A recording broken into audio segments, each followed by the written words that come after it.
அன்னை ஸ்ரீ அரவிந்தருக்கு வணக்கம். அனைவருக்கும் வணக்கம். இன்று 2023ஆம் ஆண்டு நவம்பர் மாதம் 11ஆம் தேதி சனிக்கிழமை காலை நம் பயில்களை நாம் தொடங்குகிறோம். என்று ஒரு சிறிய ஒரே ஒரு சொற்றொடர் படிப்பது போல இருக்கிறது. படிப்போம்.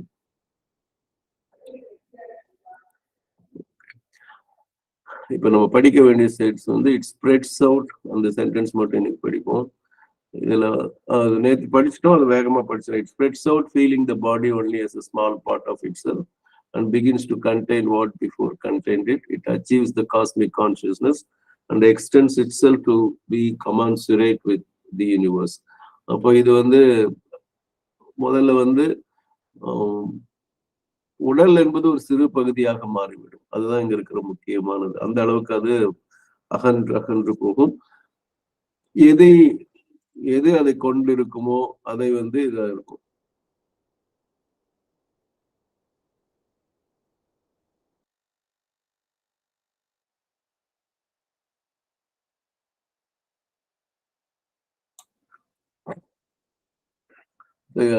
பிறகு and begins to contain what before contained. அப்ப இது வந்து எதை கொண்டிருக்கிறதோ, எது அது முதலில் இருந்ததோ அது மாறி இது அதை அதாவது இது வேற மாதிரி சொன்னா, ஒரு குடுவையில ஏதோ ஒரு பொருள் இருக்குன்னு வச்சுக்கோ, அந்த பொருள் குடுவையாக மாறி குடுவை உள் கொண்டிருக்கும் இதாக மாறும். அதுக்குதான் அன்னைக்கு நான் ஒரு அந்த பொம்மையா இருக்கு, அதுக்குள்ள இருக்கிற நிறைய துணி அடைச்சு வச்சிருக்காங்க. அந்த துணி எடுக்கும்போது பொம்மை சிறியதாகவும் அந்த துணி பெரிது பறந்து போகும். பறந்துனா இடைநிரகரம் வருது. அப்புறம் it achieves the cosmic consciousness and extends itself to be commensurate with the universe. The cosmic consciousness வந்து லெட்டர்ஸ் ஆன் யோகால நிறைய ரெஃபரன்ஸ் நம்ம பார்த்தோம். அந்த பிரபஞ்ச உணர்வு யூனிவர்ஸ் ரெண்டுமே என்றோம். கமன்சுரேட்னா அதுக்கு ஏற்றாற் போல் தக்கதாக அது மாறுகிறதுங்கிறத பார்த்தோம். இது ரிவிஷனுக்காக படிச்சோம். இப்ப அடுத்த சென்டென்ஸ் நான் படிக்கிறேன். இடையில யாருக்காவது வாய்ப்பு இருந்ததுன்னா நம்ம கோயம்புத்தூர் ஷாமலாமா number கூப்பிட்டுருங்க.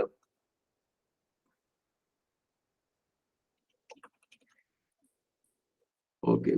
It begins to know inwardly and directly, and not merely by external observation and contact, the forces at play in the world, feels their movement, distinguishes their functioning, and can operate immediately upon them as the scientist operates upon physical forces, accept their action and results in our mind, life, body, or reject them or modify, change, reshape, create immense new powers and movements in place of the old small functionings of the nature. இது வந்து it begins to show. இதெல்லாம் நம்ம முதல்ல இருந்தே பார்த்த மாதிரி இந்த divine சக்தி தான் இந்த பேராகிராஃப் ஸ்டார்ட் ஆகும்போது it is thus by an integralization of an divided being that the divine shakti in the yoga will proceed to its object. அந்த இட் தான் இங்க இப்ப நம்ம படிச்சுட்டு டிவைன் சக்தி. சொல்லுங்கம்மா. சார், அந்த இட் ஸ்ப்ரெட்ஸ் அவுட் சொன்னீங்க இல்லையா, அது வந்து கான்சியஸ்னஸ் சொல்றாங்களா? டிவைன் சக்தி தான். டிவைன் சக்தி சொல்லும் போது இட் அச்சீவ்ஸ் த பாருங்க, அது டிவைன் காஸ்மிக். என்ன சொன்னீங்க நீங்க? என்ன கேள்வி கேட்டீங்க? இட் ஸ்ப்ரெட்ஸ் அவுட், அது அந்த இட் வந்து கான்சியஸ்னஸா? அப்படி கான்சியஸ்னஸ் காஸ்மிக். ஆனா இந்த இடத்துல டிவைன் சக்தி. அது இட்ங்கிறது டிவைன் சக்தி. அதுக்கு ஜஸ்ட் முன்னால என்ன வருதுன்னா, she frees the consciousness from confinement in the body. It can go out in trance. அப்ப அந்த இட் வந்து கான்சியஸ்னஸ் இல்லையா? அந்த இடத்துல இல்ல, இங்க வந்து அதுக்குள்ள இருக்கும்போது கான்சியஸ்னஸ். ஆனா இந்த இடத்துல வரும்போது டிவைன் சக்தின்னு எடுத்துக்கிறதா முறையா இருக்கும். எக்ஸ்பான்சிவ் இன் ஹர் ஆக்ஷன் அங்க வருது இல்லையா? she frees the consciousness from confinement to the body. அப்புறம் it can go out in trance போது அந்த டிவைன் சக்தி கான்சியஸ்னஸ்ங்கிறது கலந்த மாதிரி வருது. or sleep or even waking and enter into worlds or other regions of this world and act there or carry back its experience. It spreads out, feeling the body only as a small part of itself and begins to contain. அப்ப நீங்க சொன்ன மாதிரி இந்த இடத்துல கான்சியஸ்னஸ்ங்கிறது ரொம்ப பொருத்தமாகவும் இருக்கும். நம்ம ஐயா என்ன எழுதியிருக்காருன்னு பாருங்க தமிழ்ல பாப்போம். நம்ம இதை முடிச்சிருவோம். அப்ப நீங்க இந்த இடத்துல கான்சியஸ்னஸ் சொல்ல வரீங்களா? இட் வந்து அந்த இட் ஸ்ப்ரெட்ஸ் வந்து and it becomes a cosmic consciousness மாதிரி முடிக்கிறாங்க. ஓகே. அப்ப இந்த இடத்துல வந்து it begins to know inwardly and directly and not merely by external observation and contact the forces at play in the world. Okay. Consciousness இப்ப வந்து cosmic கான்சியஸ்னஸா மாறுது. Begins to no, இப்ப அந்த consciousness begins to no inwardly and directly. இந்த ரெண்டு விஷயம் அதுல என்ன பாயிண்ட்னா, நம்ம வந்து இன்னைக்கு அவங்க இல்ல பாக்யலட்சுமி மாதிரி தான் அவங்க உடனே லைஃப் டிவைட் ஒரு கொட்டேஷன் கொடுப்பாங்க. ஏன்னா நாலேஜ் பை ஐடென்டிட்டிங்கிறது தான் பெஸ்ட் நாலேஜ்னு சொல்லுவாங்க. அது என்னன்னா, இப்போ ஒரு பொருள் இருக்கு அப்படின்னு சொன்னா அந்த பொருளும் நாமும் எப்பொழுது ஒன்றாகிறோமோ அதான் கான்சென்ட்ரேஷன் நம்ம சொல்லுவோம். அப்ப நம்ம அதை பற்றிய உணர்வு அதிகமா இருக்கும். அதான் நாம சமையல் செய்யும் போது நம்ம சமையலும் நாமும் அது ஒன்றாக இருந்தோம்னா உப்பு போட்டோமாங்கிற சந்தேகம் கண்டிப்பா வராது. அதோட மனத்தை வச்சு சொல்ல முடியும், நிறத்தை வச்சு சொல்ல முடியும், அது வெந்ததும் அதுக்கு உள்ள இருக்கிற காய்கள் சரியா வெந்திருக்கா இல்லையான்னு சொல்ல முடியும். அதான் வந்து இன்வர்ட்லி அண்ட் டைரக்ட்லி நமக்கு நல்லாவே உணர முடியும். அது இல்லாத போதுதான் நம்ம அந்த ஒண்ணு உப்பு சுத்தமா போடாம இருப்போம், இல்ல 1க்கு 2 தடவை போட்டு உப்பு கரிக்கிற மாதிரி பண்ணிடுவோம். அதெல்லாம் வந்து கான்சியஸ்னஸ் குறைவுனால வரக்கூடியது. சாதாரணமா செய்யும் போது அந்த இது வரும். Not merely by external observation and contact போது நம்ம இப்ப ருசி பார்ப்போம் இல்லையா, கையில ஊத்தி நாக்குல இது பண்ணி அந்த ருசி உப்பு கரெக்டா இருக்கான்னு பாக்குறது. நல்ல சமையல்காரங்க அது கூட செய்ய தேவையில்லை. இந்த இடத்துல வந்து by external observation and contact forces at play in the world. இப்ப இதை எதை குறிக்கிறாங்கன்னா, பல வகையான சக்திகள் இந்த உலகத்தில் வந்து விளையாடி கொண்டிருக்கின்றன சொல்லலாம், இல்ல இயங்கி கொண்டிருக்கின்றன. அந்த பிளேங்கிறது 2 பொருள்ல வரும். Feels the movement. அப்ப it begins to know first and it begins to it feels their movement. அதோட இயக்கங்களை உணர தொடங்குகிறது. It distinguishes their functioning and can operate immediately upon them. அப்ப வந்து அதை எதுக்காக இப்போ ஒன்றுக்கொன்று யோசிச்சு பாத்தீங்கன்னா, நீரும் நெருப்பும் எதிரெதிர்னு சொல்லுவோம். ஆனா நல்ல இதா இருக்கும்போது நம்ம சமைக்கும் போதே யோசிச்சு பாத்தீங்கன்னா, அந்த நீரை வந்து கொதிக்க வச்சு, அந்த நெருப்பால் கொதிக்க வச்சு அந்த நீரை வந்து நமக்கு பாலை கொதிக்க வச்சு பால் காய்ச்சறதாகட்டும், அதனால கிருமிகள் எல்லாம் அழியறதுக்கு ஏற்பாடு பண்ணுவோம், பாஸ்டரைசேஷன்ங்கிற மாதிரி. இல்லாட்டி இன்னொரு விஷயம் வந்துட்டு நம்ம அதே குளிர வைத்து பனிக்கட்டியாக மாற்றுதல். இப்படி பல விஷயங்கள் நம்ம செய்வோம். ஒரு பக்கம் அதோட டிஃபரெண்ட் டிஸ்டிங்விஷஸ் தேர் ஃபங்க்ஷன். இதை கொஞ்சம் விட்டோம்னா தண்ணி ஆவியா போய் பாத்திரமே காலியா போயிடும். அலுமினியம் மாதிரி வேற மாதிரி இருந்ததுன்னா அது உருகி அடுப்புக்குள்ளேயே விடும். இந்த மாதிரி விஷயங்கள்லாம் இருக்கும். அதனால distinguishes their functioning can operate immediately upon them as the scientist. இப்போ அந்த இது இப்ப இவ்வளவு நேரம் சொன்னது பூரா மறை ஆட்கள், அதாவது சித்த புருஷர்கள் செய்யக்கூடிய விஷயங்கள். அவங்கதான் வந்துட்டு எதை வேணா எப்ப வேணா வானத்துல இருந்து பொருள் எடுத்து கொடுக்குற மாதிரி திடீர்னு மேல கை காட்டுவாங்க. கண்ணுக்கு தெரியாத இடத்துல இருந்து ஒரு பொருள் வந்து அந்த பொருளை வந்து யாருக்காவது அன்பளிப்பா கூட கொடுப்பாங்க. ஆனா இந்த இடத்துல என்ன, எதுக்கு அதுக்கு எடுத்துக்காட்டா அவர் சொல்றது, ஸ்ரீ அரவிந்தர் சொல்றது, the scientist operates upon physical forces. இதைத்தான் நான் வந்து தீ, நெருப்பு, காந்த சக்தி, எந்த சக்திகளை வேணாலும் அவங்களால இயக்க முடியும். Accept their action, accept their results. அப்போ அவங்களோட செயல்களை பார்த்து அதோட முடிவை பார்த்து in our mind, life, body or reject them or modify. அப்ப இது வந்து இந்த இடத்துல இருந்து results, accept their action and results in our mind, life and body or reject them or modify. இது இந்த இடத்துல மைண்ட், லைஃப் அண்ட் பாடின்னு சொல்லும்போது சயின்டிஸ்ட் பண்றதுக்கும் நம்ம யூஸ் பண்ணலாம். அதுக்கு முன்னாடி யூஸ் பண்ண contact the forces of the play in the வேர்ல்டையும் நம்ம பயன்படுத்தலாம். ஏன்னா அது ரெண்டுமே வந்து கிட்டத்தட்ட பல சக்திகள் எப்படி வந்து ஒரு சயின்டிஸ்ட் பயன்படுத்துறாரோ அதே மாதிரி ஒரு சாதகரும் இதையெல்லாம் உணர்ந்து மனம், உடல், ஏன்னா இது வரும்போது மோஸ்ட்லி இதுல வந்து சயின்டிஸ்ட் பண்றதை விட மோஸ்ட்லி நம்ம சித்த புருஷர்கள் பண்றது இன்னும் அதிகமா இருக்கும். அண்ட் ரிஜெக்ட் தம், அதை வந்து ஒண்ணு அக்செப்ட், ஆப்போசிட் நேச்சுரலா ரிஜெக்ட் ஆகும். சில விஷயங்கள் நமக்கு தேவையில்லைன்னு சொல்லி நம்ம அதை ஒதுக்கவும் முடியும், ஆர் மாடிஃபை. இதுல என்னன்னா அதுக்கேற்றால் ஒரு சிலதெல்லாம் வந்து மேம்படுத்த முடியும். மாடிஃபை, சேஞ்ச், மாற்ற முடியும், ரீஷேப், உருவத்தை மாற்ற முடியும், கிரியேட். இப்போ நான் வந்துட்டு சைக்கிள் எல்லாம் நான் முன்ன ஒரு தடவை காட்டியிருக்கேன். தனசேகரன் ஐயா இருக்காரா? எஸ் சார், ஐ ஆம் ஹியர். நீங்க ஆட்டோமொபைல் தானே சொல்லுவீங்க? ஆமா சார். கரெக்டா சொல்லிட்டேன்னு நினைக்கிறேன். எஸ். ஓகே ஓகே, நான் இப்ப காட்டுறது.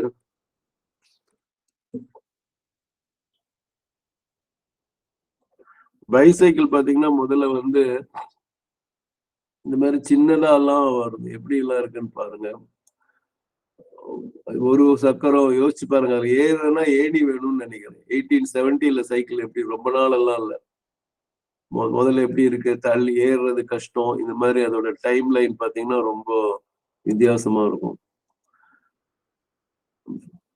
சரிங்களா? 1888 அப்புறம் கொஞ்சம் கொஞ்சமா 60, 1870 ரொம்ப மோசமா இருக்கு. பெரிய சக்கரம், அப்புறம் பின்னாடி சின்ன சக்கரம்.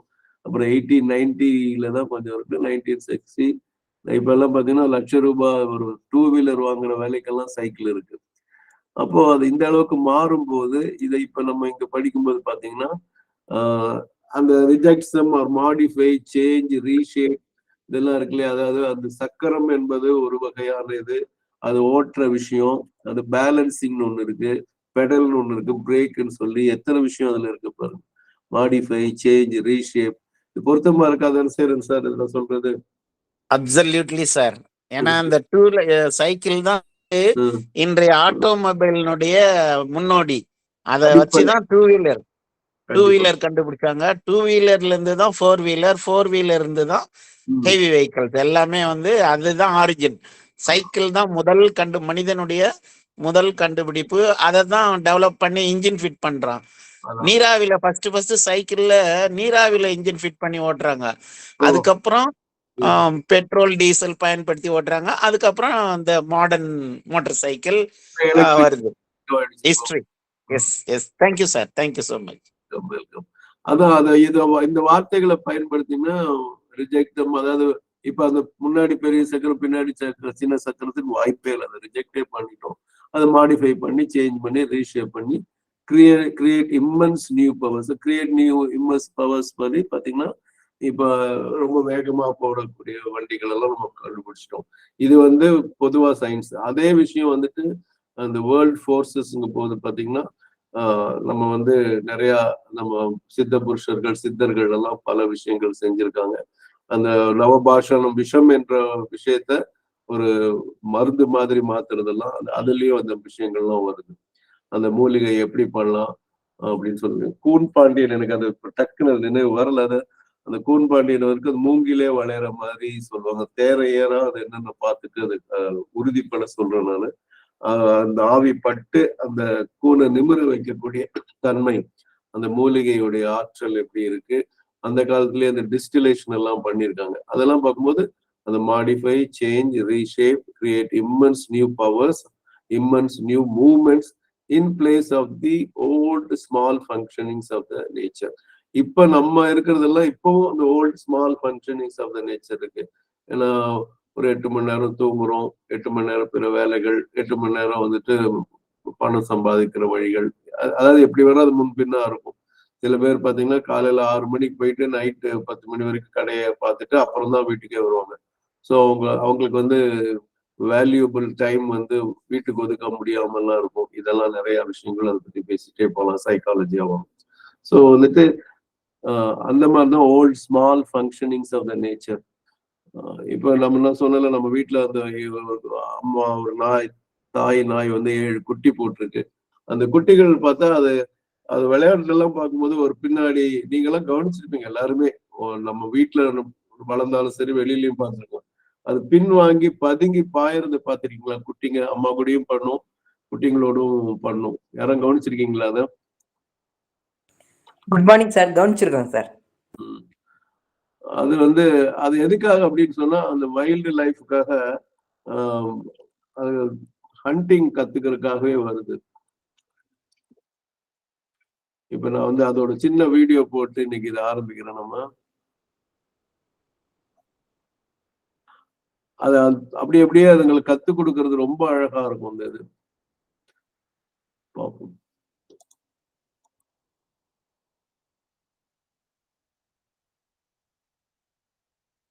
Chance to show just how it should be done. Approach can be rapid, 30 meters. Crucially, she matches each. எனக்கு காலையில சில விஷயங்கள் போட வேண்டாம்.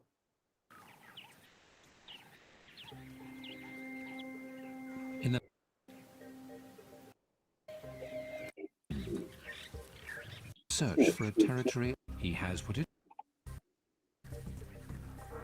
struggle.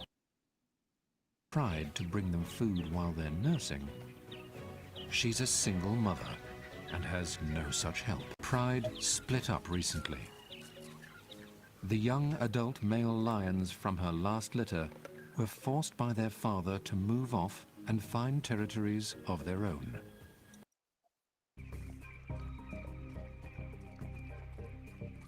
The cubs join her in drinking deeply, although at this age they still get most of their moisture from milk.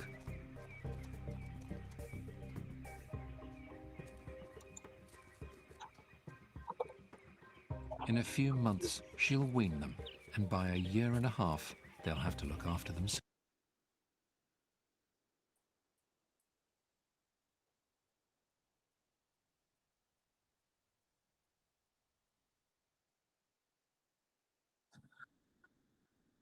இப்போ இது okay, அந்த குட்டிகள் அம்மா சிங்கம் வந்து வால் ஆட்டும். அந்த வால் வந்து ஒரு உயிர் மாதிரி இருக்கும். இது குட்டிகள்லாம் பின்வாங்கி பாஞ்சி பிடிக்கும், ஒண்ணுக்கு ஒண்ணு சண்டை போடும். இது நாய்க்குட்டிகள்னு நான் அதை பாக்குறது. ஆனா இப்ப அது வேட்டையாட தேவையில்லானாலும் அதோட டிஎன்ஏல அதுதான் இருக்கு. அதனாலதான் அந்த மூமெண்ட்ஸ், ஓல்ட் ஸ்மால் ஃபங்க்ஷனிங்ஸ் இன்னும் அது கூட இருக்கு. இப்ப அதுக்கு அது நம்ம வீட்டுல வளரும் போது தேவையான உணவு நம்ம அழிச்சிடும். தெருவில் இருக்கிறதோ அது எப்படியோ அது அது வேட்டையாடி எல்லாம் கண்டுபிடிக்கிறது. ஆனா அது நல்லா கவனிச்சீங்கன்னா, ஏதாவது கார் போனா நிறைய நாய்கள் துரத்துறது நீங்க அதை கவனிச்சுட்டு இருப்பீங்க. இப்போ ஏதாவது டூ வீலரோ காரோ போகும்போது தெருவில் இருக்கிற நாய்கள் வந்து துரத்தும். அதுவும் இந்த பழைய இருந்தோம் பாஞ்சு போறத அது துரத்தி பிடிக்குது. ஆனா அதுக்குன்னு சொல்ல ஏரியா, இந்த தெருவில் இருக்கிறது அடுத்த தெருவுக்குள்ள போகாது. ஆனா அது இது எங்க ஏரியா உள்ள ஒரு அதன் மத்த அந்த மாதிரி டெரிட்டோரியல் இதெல்லாமும் இருக்கும். இந்த மாதிரி பல விஷயங்கள் மனுஷன்ல இருக்கும். நான் அந்த சென்டென்ஸை திருப்பி படிக்கிறேன். It begins to know inwardly and directly, and not merely by external observation, and contact the forces at play in the world, feels their movement, it distinguishes their functioning, and can operate immediately upon them, as the scientist operates upon physical forces, accept their action, and results in our mind, life, body, or reject them or modify, change, reshape, create immense new powers and movements in place of the old small functionings of the nature. இதுல வந்து மைண்டோடது எப்படி இருக்கும், அப்புறம் life அடுத்து வரப்போகுது. நான் ஃபுல்லா டீட்டெயிலா சொல்ல. அடுத்த சென்டென்ஸ் வந்து we begin to perceive the working of the forces of the universal mind. அதுல கருத்துகள், கருத்தாக்கங்கள் வரும். We begin to perceive the flow and surge of the universal life forces. அது பிராண சக்தி எப்படிதான். we begin to perceive to the key to the enigma of matter. அது வந்து பிசிக்கலோடது வரும். The interplay of the mind, life and consciousness upon it. இதெல்லாம் வந்து அதுக்கு அடுத்த சென்டென்ஸ் வரும். அப்புறம் இதை இப்ப எப்படி வரணும், all this and more becomes more and more possible as the working of the divine shakti increases in us. அப்ப டிவைன் சக்தி அதிகமாக அதிகமாக இது வரும். இது வந்து இன்னைக்கு ஒரு முக்கியமான நாள் அப்படிங்கிறனால நம்ம கடலூர் சீனிவாசன் ஐயாவுக்கு இன்னைக்கு பிறந்த நாள். அவருடைய பிறந்த நாள் மெசேஜ் மாதிரி இது. All depends on the psychic awakening in us, the completeness of our response to her and our growing surrender. 3 விஷயம் அதுல இருக்கு. சைத்திய விழிப்பு, அப்புறம் நம்மளுடைய எதிர்வினை ஆற்றல், அன்னையின் சக்திக்கு நாம் எதிர்வினை ஆற்றல், அதுக்கப்புறம் நம்ம வளர்ந்து கொண்டு மேன்மேலும் வளர்ந்து கொண்டிருக்கும் சரணம். இந்த 3ம் வரும்போதுதான் இப்ப நம்ம படித்த அந்த பெரிய பெரிய சாதனைகள், அந்த விஷயம் தானாக இது பண்ணும்.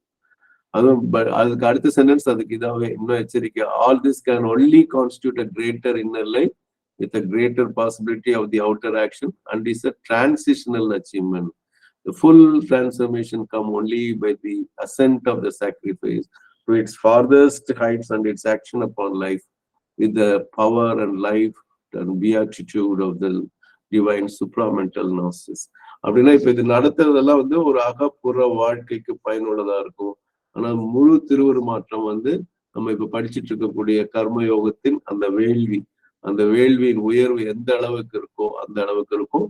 அப்பதான் டிவைன் சுப்ராமெண்டல் லாசிஸ்னா இறைவன் இருக்கிறான் என்றத அதிமன ஞானமாக உள்ளது. அந்த ஒளி எல்லாம் வரும்போது அதெல்லாம் நடக்கும்.